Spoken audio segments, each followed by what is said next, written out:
उत्तर प्रदेश के आगरा में लगातार हुई बारिश की खबर के साथ, क्योंकि यहां पर इतनी ज्यादा बारिश हुई है कि सड़कों पर पानी भर गया है। कई फीट तक पानी भर चुका है, जैसे मानो यहां पर बाढ़ आ गई हो। ये तस्वीरें भी आप देख रहे हैं। आगरा की कोई भी ऐसी सड़क नहीं बची है जहां पर घुटने घुटने तक पानी ना हो।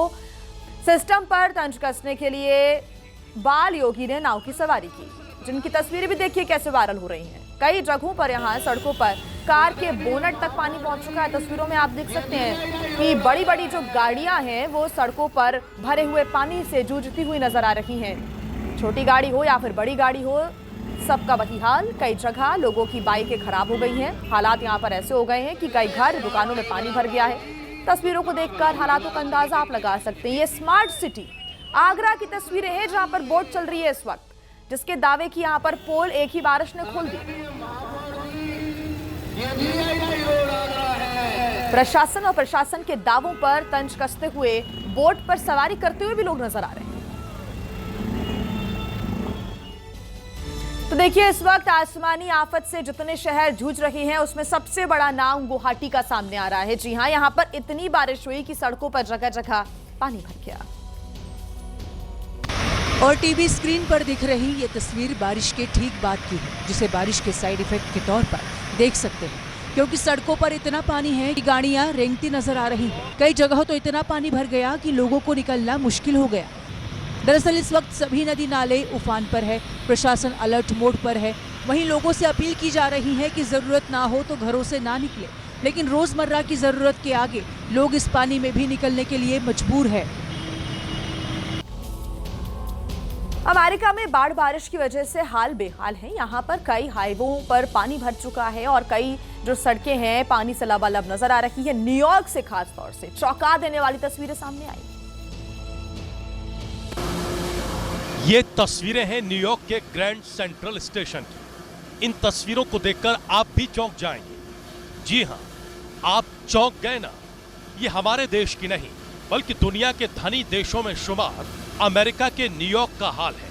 यहां बारिश का पानी ग्रैंड सेंट्रल स्टेशन तक पहुंच गया। सबसे चौंकाने वाली बात यह है कि यह स्टेशन अंडरग्राउंड है, लेकिन भारी बारिश को झेल नहीं पाया और बारिश का पानी प्लेटफॉर्म तक पहुंच गया। बारिश का पानी ट्रैक पर भी भर गया, जिससे सबसे व्यस्त लाइनों में से एक New York long island rail route को कई घंटों तक रोकना पड़ा। और देखिए, भारी बारिश और बाढ़ की वजह से चाइना के लोग भी परेशान हैं। चीन में बाढ़ की वजह से 60 लोगों की जान चली गई। यहां इतना खतरनाक सैलाब आया कि इंसान तो छोड़िए, गाड़ियां तक पानी का तेज बहाव नहीं झेल पा रही हैं। चीन से आए वीडियोस में गाड़ियां तिनके की तरह बहती हुई दिख रही हैं।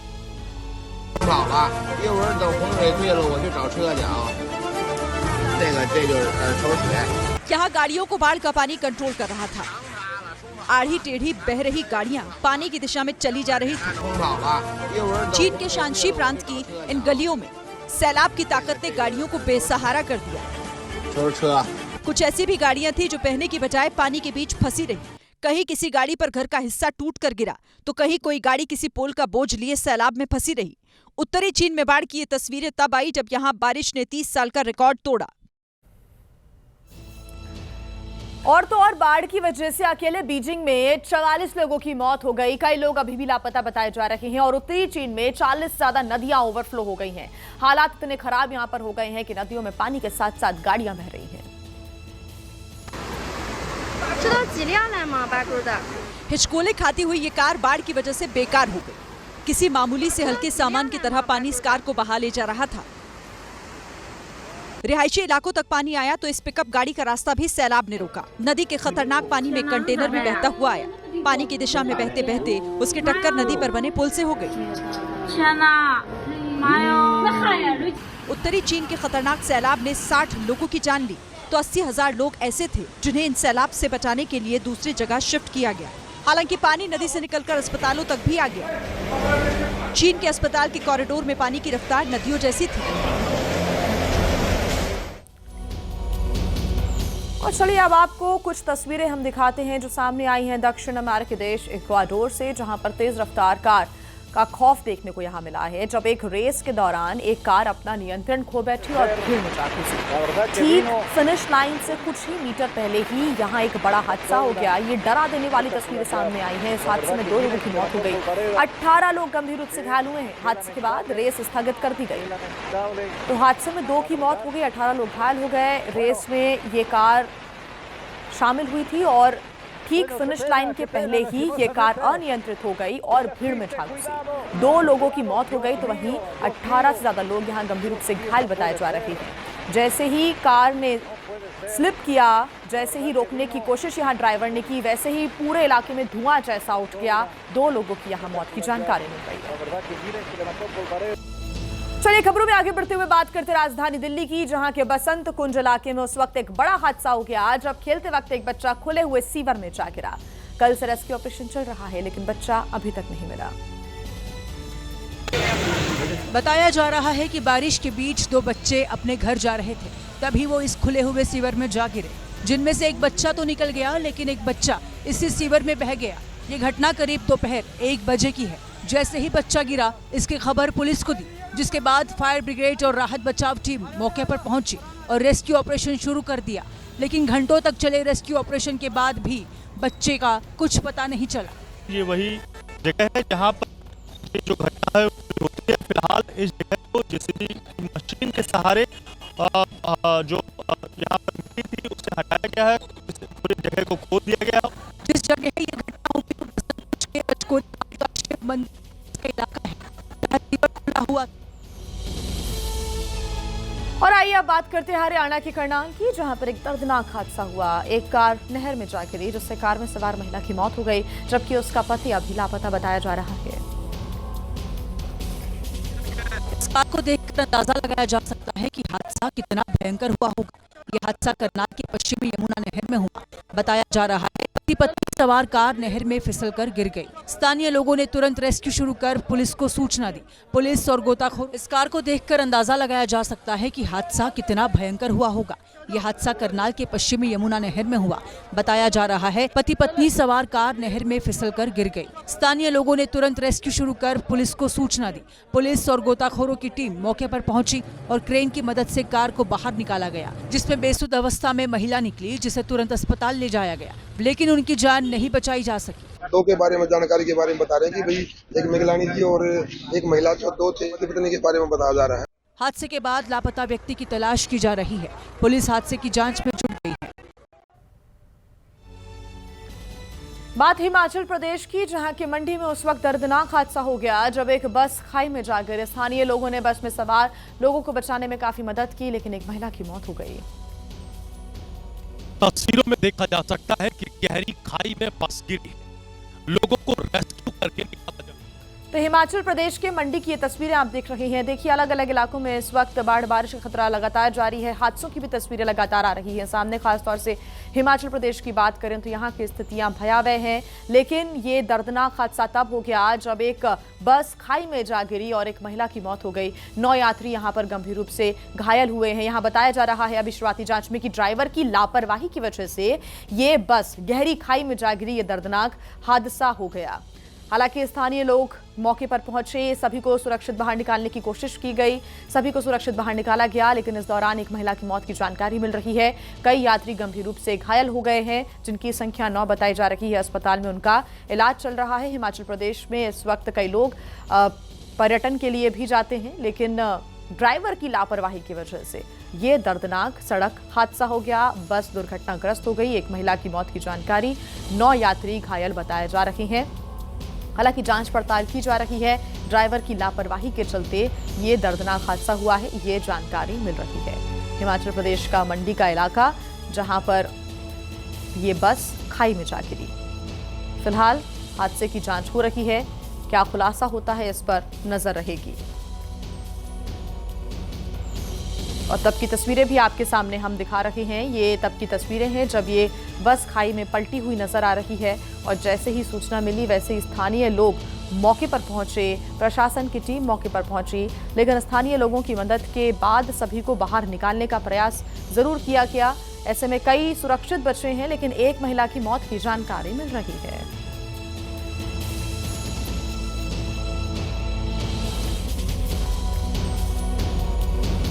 और इस बीच एक और बड़ी खबर आपको बता दें, ईडी ने अनिल अंबानी को नोटिस भेजा है। मनी लॉन्ड्रिंग केस में ईडी ने यह समन किया है। 5 अगस्त को पूछताछ के लिए बुलाया गया। ईडी ने कई कंपनियों पर छापामार कार्रवाई की थी। आपको बता दें कि पिछले कुछ दिनों से ईडी लगातार अनिल अंबानी के अलग अलग दफ्तरों में छापामार कार्रवाई कर रही थी, दस्तावेजों को खंगाला जा रहा था और अब अनिल अंबानी को नोटिस भेजा गया। यानी कि अब जो ईडी की टीम है वो सीधे अनिल अंबानी के साथ पूछताछ करना चाहती है। सवाल जवाब होंगे। मनी लॉन्ड्रिंग केस में ईडी ने यह समन भेजा है। बता दें आपको कि 5 अगस्त को पूछताछ के लिए अनिल अंबानी को बुलाया गया है। ईडी ने कई कंपनियों पर छापामार कार्रवाई की थी और दस्तावेजों को खंगाला गया था। और अब बात करते हैं यूपी के बुलंदशहर की, जहां पर 2 युवकों की लड़ाई में एक युवक को गटर में गिरा दिया गया। ऊपर से गटर का ढक्कन भी बंद कर दिया। बाद में दूसरे लोगों ने युवक को निकालकर अस्पताल में भर्ती कराया। ये पूरी घटना सीसीटीवी कैमरे में कैद हो गई, जिसमें देख सकते हैं कि एक युवक को 4 लड़के घेर कर खड़े हैं। आपस में बहस हो रही है। 3 लड़के गटर का ढक्कन खोल देते हैं। तभी पीली रंग की टी शर्ट वाला शख्स काली शर्ट वाले लड़के को गटर में गिराने के चक्कर में खुद गटर में गिर जाता है और जैसे ही गटर में गिरता है उसे निकालने की जगह काली शर्ट वाला लड़का ऊपर से गटर का ढक्कन बंद कर देता है। ये काले वाले ने फेंका, ये काले वाले देखो, काला वाला ये जिसके बाद वहां लोगों की भीड़ लग जाती है और मोहल्ले के दूसरे लोग उस युवक को गटर से निकालते हैं और इलाज के लिए हॉस्पिटल ले जाते हैं। आपको बता दें कि जिस युवक को गटर में गिराया गया उसका नाम जितिन है, जिसका अपने ही मोहल्ले में कुछ युवकों के साथ विवाद चल रहा था। बाद में जितिन की शिकायत पर पुलिस ने मुकदमा दर्ज कर 4 लोगों को गिरफ्तार कर लिया है, लेकिन इस घटना का वीडियो सोशल मीडिया पर वायरल है। नमस्ते भारत में अब बात करेंगे संसद के मॉनसून सत्र की, जिसका आज 10वां दिन है। सदन के अंदर और बाहर आज भी हंगामे के आसार नजर आ रहे हैं और मुद्दा है बिहार वोटर वेरिफिकेशन का। और इसके लिए पूरा विपक्ष कमर कसकर तैयार है। सुबह 10:30 बजे विपक्षी गठबंधन संसद के बाहर बिहार में स्पेशल इंटेंसिव रिवीजन के मुद्दे पर एक बार फिर विरोध प्रदर्शन करने वाला है। विपक्ष का आरोप है कि बिहार में वोटर वेरिफिकेशन के जरिए वोटों की चोरी हो रही है। ये आप नहीं कर पाएंगे, लोगों को मताधिकार से वंचित नहीं कर पाएंगे। हम पूरा विपक्ष एक साथ एकजुटता के साथ खड़ा है। देश के अंदर लोकतंत्र की रक्षा आखिरी दम तक करेंगे। दूसरी तरफ बीजेपी ने साफ कहा है कि वोटर लिस्ट से रोहिंग्याओं और बांग्लादेशी मुस्लिम घुसपैठियों का नाम हटाया जाना चाहिए, साथ ही उन्हें देश से बाहर निकाला जाना चाहिए। बीएलओ इलेक्शन कमीशन का गाइडलाइन के तहत काम शुरू करे। जो होगा इलेक्शन कमीशन को देखना पड़ेगा। हम लोग का जो काम है आवाज उठाना और बीएलओ को साथ देना, सड़क में रहना, वो काम हम लोग करेगा। बिहार में एसआईआर के पहले फेज का काम पूरा हो चुका है। पहले चरण में आज बिहार की ड्राफ्ट वोटर लिस्ट जारी की जाएगी। और इसी से जुड़ी हुई एक बड़ी खबर मिल रही है। बिहार में आज जारी होगा वोटर लिस्ट का संशोधित ड्राफ्ट। आज से 1 सितंबर तक जोड़े जाएंगे छूटे हुए नाम। 30 सितंबर को जारी होगी मतदाताओं की अंतिम सूची। बिहार में कट सकते हैं 65 लाख नाम। विधानसभा के चुनाव जल्द होने हैं बिहार में, लेकिन उसके पहले जो वोटर पुनरीक्षण है यानी कि रिवीजन का काम है वो चल रहा था, लेकिन वो पूरा हो चुका है। आज जो संशोधित ड्राफ्ट है उसकी जो लिस्ट है वो जारी हो जाएगी और आज से 1 सितंबर तक जो छूटे हुए नाम हैं उनको जोड़ने का कार्य किया जाएगा। 30 सितंबर को मतदाताओं की अंतिम सूची जारी हो जाएगी, जिसमें बिहार के करीब 65 लाख वोटर राज्य से कम हो सकते हैं। हालांकि अभी वोटर लिस्ट पुनरीक्षण के पहले फेज का काम ही पूरा हुआ है। आयोग अब जमा हो चुके गणना फॉर्म के आधार पर आज मतदाता सूची का पहला ड्राफ्ट प्रकाशित करेगा। आज ये ड्राफ्ट सभी राजनीतिक दलों के साथ साझा भी किया जाएगा। राजनीतिक दलों के बीएल इस ड्राफ्ट के आधार पर आज से 1 सितंबर के बीच नाम हटवाने या जुड़वाने के लिए अपने स्तर पर सत्यापन करके मतदाताओं के नाम की सिफारिश कर सकते हैं। जब बिहार में चुनाव है तो उससे पहले वोटर लिस्ट को थॉरोली चेक करने का चुनाव आयोग का निर्णय है, वो बिल्कुल सही है। जिन लोगों की मृत्यु हो गई, क्या उनके नाम नहीं कटने चाहिए? जिन लोगों की वोट डबल है, क्या वो सिंगल नहीं होनी चाहिए? आज प्रकाशित हुई लिस्ट में अगर किसी मतदाता का नाम छूट गया तो मतदाता 1 सितंबर 2025 तक अपना नाम जुड़वा सकता है। चुनाव आयोग बिहार के मतदाताओं के लिए 30 सितंबर को अंतिम लिस्ट प्रकाशित करेगी। और देखिए, हर महीने की पहली तारीख को सरकार कई नियमों में बदलाव करती है, जिसका सीधा असर आम जनता की पॉकेट पर पड़ता है। अगस्त महीने में भी कई तरह के फाइनेंशियल बदलाव किए जा रहे हैं, जो आपके रोजमर्रा के खर्च से लेकर डिजिटल ट्रांजैक्शन पर असर डाल सकते हैं। आइए आपको बता देते हैं कि आखिर वो क्या बदलाव होने जा रहे हैं। आज से डिजिटल पेमेंट को और बेहतर और सुरक्षित बनाने के लिए एनपीसीआई ने यूपीआई जुड़े कई जो नियम हैं वो लागू कर दिए। ये नए नियम लागू किए जा रहे हैं, जिससे अब गूगल पे, फोन पे या फिर पेटीएम यूजर्स अब दिन भर में ज्यादा से ज्यादा 50 बार ही बैलेंस चेक कर सकते हैं। एक दिन में 25 बार ही अपनी ट्रांजैक्शन हिस्ट्री को आप चेक कर सकते हैं। इसके अलावा ऑटो पे ट्रांजैक्शन का समय भी बदल दिया गया है। साथ ही आपको बता दें कि डोनाल्ड ट्रंप ने भारत पर 1 अगस्त यानी कि आज से ही टैरिफ लगाने की घोषणा की और भारत पर 25% टैरिफ लगाने के साथ ही जुर्माना वसूलने की भी बात कही है। दूसरे अगर बदलावों की बात करें तो तेल कंपनियों ने कमर्शियल एलपीजी सिलेंडर की कीमतों में एक बड़ी राहत दी है।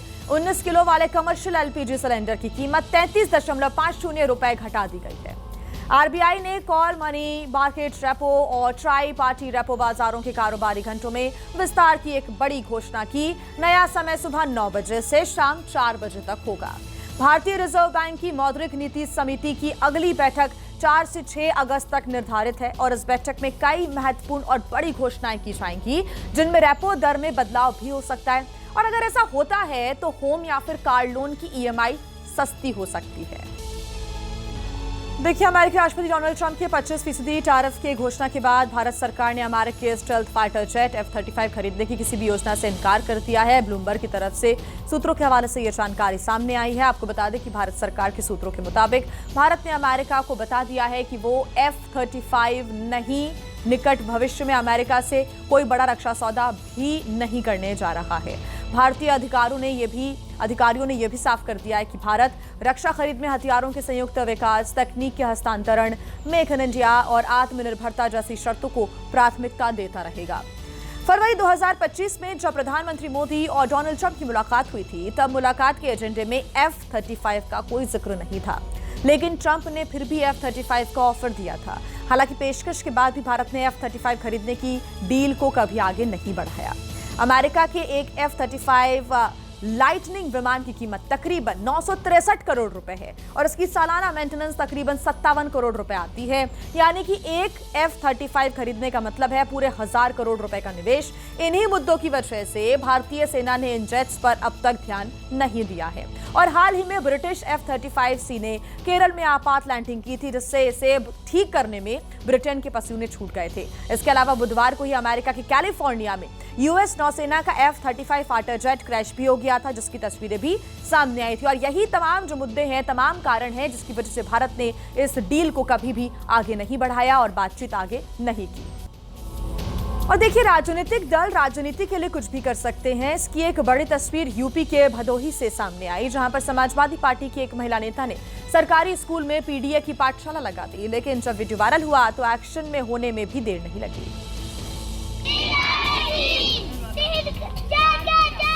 तस्वीरों में देख सकते हैं फुल नारेबाजी चल रही है। स्कूल की दीवार पर पीडीए की पाठशाला वाले पोस्टर भी लगे हैं। सोचिए, ये सरकारी स्कूल है जहां छोटे बच्चे पढ़ने आते हैं, जिन्हें राजनीति का रा तक नहीं समझ आता, लेकिन उन बच्चों को ढाल बनाकर समाजवादी पार्टी की ये महिला नेता अपना पीडीए का एजेंडा चला रही है और सरकार के खिलाफ बच्चों से नारेबाजी करा रही है। तुम संघर्ष करो, अभी ये लड़ाई है। लेकिन जब स्कूल में पीडीए की पाठशाला का वीडियो सोशल मीडिया पर वायरल हुआ तो जिलाधिकारी ने एक्शन लेने में देर नहीं लगाई। मैं समझता हूं कि बच्चों का जो कि बहुत ही कोमल मन के होते हैं, उनको उनका इस प्रकार से राजनीतिक रूप से उपयोग करना जो उचित नहीं है और इसका संज्ञान तत्काल लिया गया। बताया जा रहा है कि स्कूल के बच्चों को कॉपी, किताब और चॉकलेट का लालच देकर इकट्ठा किया गया था, लेकिन अब बच्चों को राजनीतिक इस्तेमाल करने को लेकर और स्कूल के नियमों का उल्लंघन करने को लेकर समाजवादी पार्टी के नेत्री पर मुकदमा हो गया है। समाजवादी पार्टी के संस्थापक मुलायम सिंह यादव के नाम पर आवंटित की गई कोठी को मुरादाबाद के डीएम अनुज कुमार ने रद्द कर दिया है। बताया जा रहा है कि जिस कोठी का आवंटन रद्द किया है उसकी बाजार में करोड़ों की कीमत है। लेकिन किराया केवल 250 रुपए है, जिसे 31 साल पहले सपा संस्थापक मुलायम सिंह यादव के नाम पर आवंटित किया गया था। जब ये आवंटन हुआ था तब मुलायम सिंह यादव समाजवादी पार्टी के राष्ट्रीय अध्यक्ष के साथ साथ यूपी के मुख्यमंत्री भी थे। ये कोठी करीब 1000 वर्ग मीटर में फैली है। मौजूदा वक्त में यहाँ समाजवादी पार्टी का कार्यालय है, लेकिन जल्दी ही ये कार्यालय बंद होने वाला है, क्योंकि अब समाजवादी पार्टी को 30 दिन के भीतर इस कोठी को खाली करना होगा। दरअसल मुलायम सिंह यादव की मृत्यु के बाद समाजवादी पार्टी की ओर से नामांतरण के लिए कोई कार्रवाई नहीं की गई, तो मुरादाबाद के डीएम ने इसका आवंटन रद्द कर दिया। तस्वीरों में देख सकते हैं कि इस कोठी के अंदर मुलायम सिंह यादव, अखिलेश यादव, नरेश उत्तम पटेल, राम गोपाल यादव के अलावा पूर्व पीएम चरण सिंह और चंद्रशेखर की तस्वीरें लगी हैं। लेकिन अब समाजवादी पार्टी को ये कोठी 1 महीने के अंदर खाली करनी होगी। और आइए अब बात करते हैं हरियाणा के हिसार की, जहां पर 2 सगे भाई श्रवण कुमार बनकर अपने बुजुर्ग माता पिता को कंधे पर कांवड़ में बैठाकर यात्रा पर निकले हैं। कांवड़ की एक पालकी में मां है और दूसरी में पिता, और कंधे पर लेकर चल रहे वो दोनों बेटे हैं, जिन्हें लोग कलयुग के श्रवण कुमार बता रहे हैं, जो अपने माता पिता को हरिद्वार की हर की पौड़ी से गंगा स्नान कराकर हरियाणा के हिसार के लिए निकले हैं। पहले 100% ध्यान फोन में रहता था, 10% थोड़ा सा फोन से ध्यान निकाला तो घर वाले याद आ गए, तो घर वालों में लेके तीर्थ कराने आ गए। ये दोनों बेटे अपने माता पिता को लेकर 13 जुलाई को हरिद्वार से निकले थे। 18 दिन बाद इनका पड़ाव यूपी के शामली पहुंच चुका है। इनकी मदद के लिए इनके परिवार के दूसरे लोग भी इनके साथ हैं, लेकिन जिस तरह से अपने बुजुर्ग माता पिता को इन दोनों भाइयों ने कांवड़ यात्रा कराई, उसकी हर कोई तारीफ कर रहा है, क्योंकि आज के आधुनिक दौर में जहां रिश्तों में व्यस्तता और दूरियां बढ़ती जा रही हैं, वहां इस तरह की मिसाल समाज को नई दिशा दे रही है। इन बेटों को देखकर राह चलते लोग भी इन्हें नमन कर रहे हैं। और अब अगली खबर है पंजाब के लुधियाना से, जहां पर सरकारी कार के ड्राइवर ने कार के बोनट पर एक आदमी को घसीटा। मामूली से झगड़े की वजह से बात इतनी आगे बढ़ गई। ड्राइवर के बोनट पर लटके आदमी की जान की परवाह तक नहीं की और इन्हें आधा किलोमीटर तक घसीटा गया। इस कार में रेलवे के सरकारी अफसर सवार थे और इसे उनका ड्राइवर चला रहा था। हुआ ये कि रेलवे के अधिकारी की गाड़ी और उमेश गर्ग की गाड़ी में मामूली टक्कर हो गई, जिसके बाद ड्राइवर और उमेश के बीच बहसबाजी हुई। इसी दौरान ड्राइवर ने उमेश को थप्पड़ मार दिया। ड्राइवर भागने लगा तो उमेश ने उसे पकड़ने की कोशिश की और कार का बोनट पकड़ लिया। इसके बाद ड्राइवर ने कार भगा दी और उमेश को काफी दूर तक घसीटता रहा।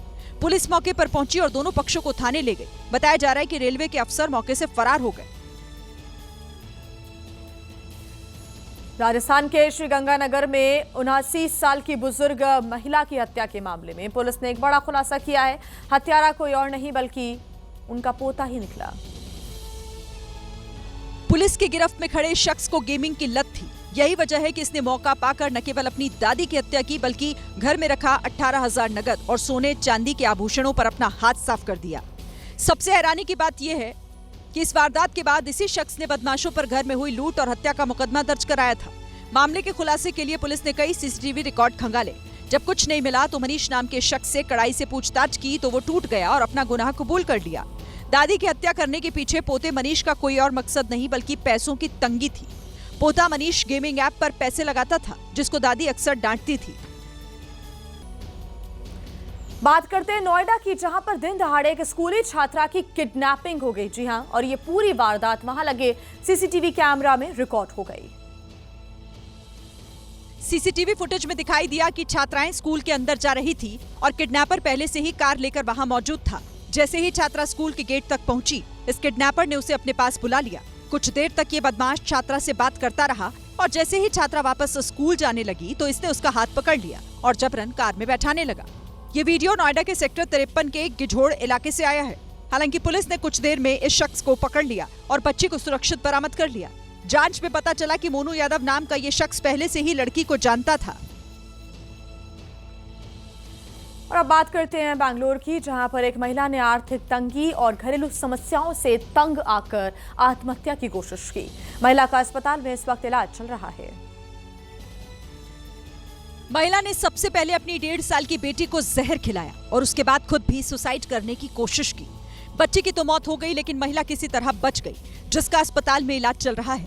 इधर बच्ची के पिता लोकेश की शिकायत के आधार पर पुलिस ने महिला के खिलाफ हत्या का मामला दर्ज कर लिया है। फिलहाल मामले की जांच जारी है।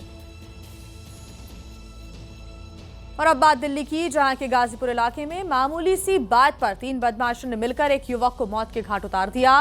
बताया जा रहा है कि दोनों पक्षों में मोमोज के मुद्दे पर लड़ाई हुई थी। ये तस्वीर विकास की है, जिसके जन्मदिन के दिन ही जान चली गई। छोटी सी बात पर झगड़ा हुआ और बात इतनी बढ़ गई कि विकास की हत्या कर दी गई। 2-3 दिन पहले गाजीपुर इलाके में विकास अपने दोस्त के साथ मोमो खाने गया था। दुकान सलमान नाम के लड़के की थी। किसी बात को लेकर विकास और सलमान में लड़ाई हो गई। गुरुवार की रात विकास अपने दोस्तों के साथ सलमान को सबक सिखाने के इरादे से फिर उसी दुकान पर पहुंचा। इस बार बात ज्यादा बिगड़ गई। मोमोज बेचने वाले सलमान ने अपने साथियों के साथ विकास और उसके दोस्तों पर हमला कर दिया। इस हमले में विकास की जान चली गई। विकास के शरीर पर कई जगह चाकू से वार के निशान मिले हैं। पुलिस ने 3 आरोपी सलमान, आजाद और मोनू मिश्रा को गिरफ्तार कर लिया है।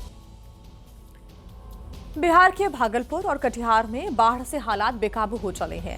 रास्ते यहां पर जलमग्न हो गए हैं, सड़कें खराब और ग्रामीणों के लिए आने जाने का कोई भी साधन नहीं बचा।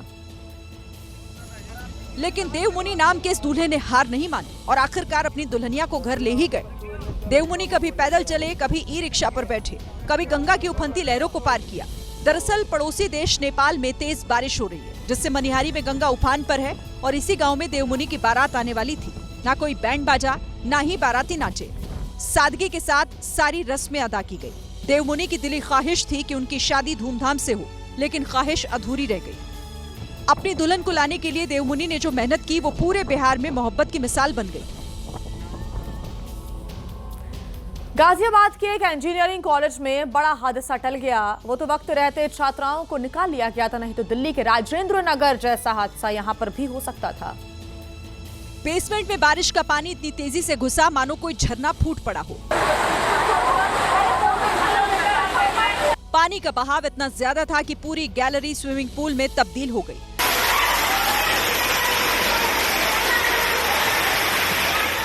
देखते ही देखते पानी हॉस्टल के कमरों के अंदर घुस गया। अचानक आई इस आफत से हॉस्टल में हाहाकार मच गया। लोग इधर उधर भागने लगे। पानी छात्राओं के सामान, कपड़े और यहाँ तक कि जरूरी कागजात भी बह गए। छात्राएं किसी तरह अपना जरूरी सामान लेकर बाहर निकली। वो तो वक्त रहते सभी छात्राएं बाहर निकल आई, नहीं तो दिल्ली के राजेंद्र नगर जैसा बड़ा हादसा हो सकता था। बहरहाल सोशल मीडिया पर वीडियो वायरल होने के बाद ABES कॉलेज ने इस मामले पर सफाई दी है और बताया कि कॉलेज के पीछे बह रहे नाले के ओवरफ्लो होने की वजह से ये हालात बने।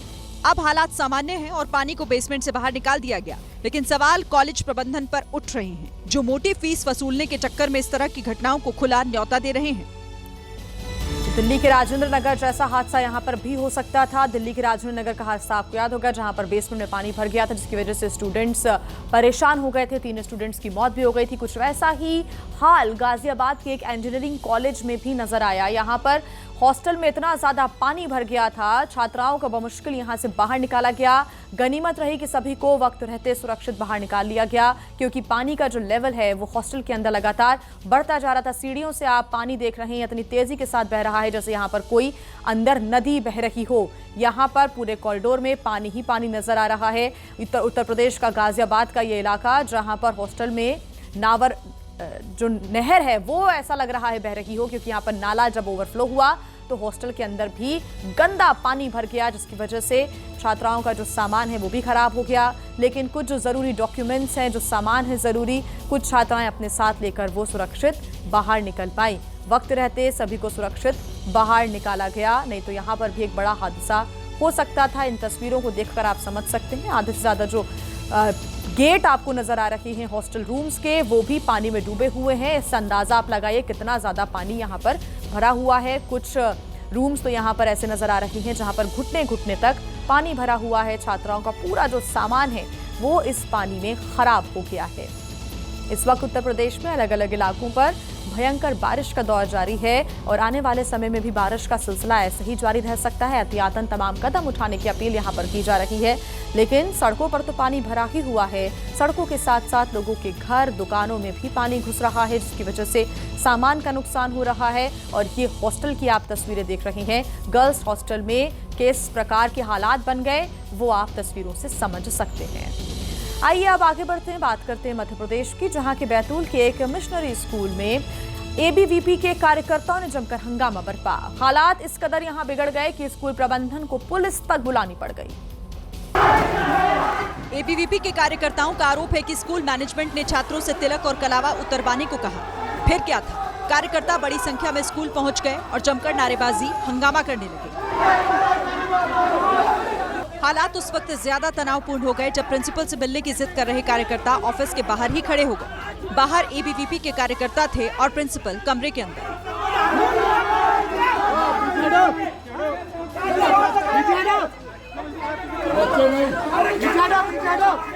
काफी देर तक इसी तरह के हालात बने रहे। इस बीच स्कूल मैनेजमेंट और कार्यकर्ताओं की भी झड़प हो गई। करीब 3 घंटे के बाद स्कूल प्रबंधन ने मामले पर सफाई दी, तब जाकर कहीं मामला शांत हो पाया।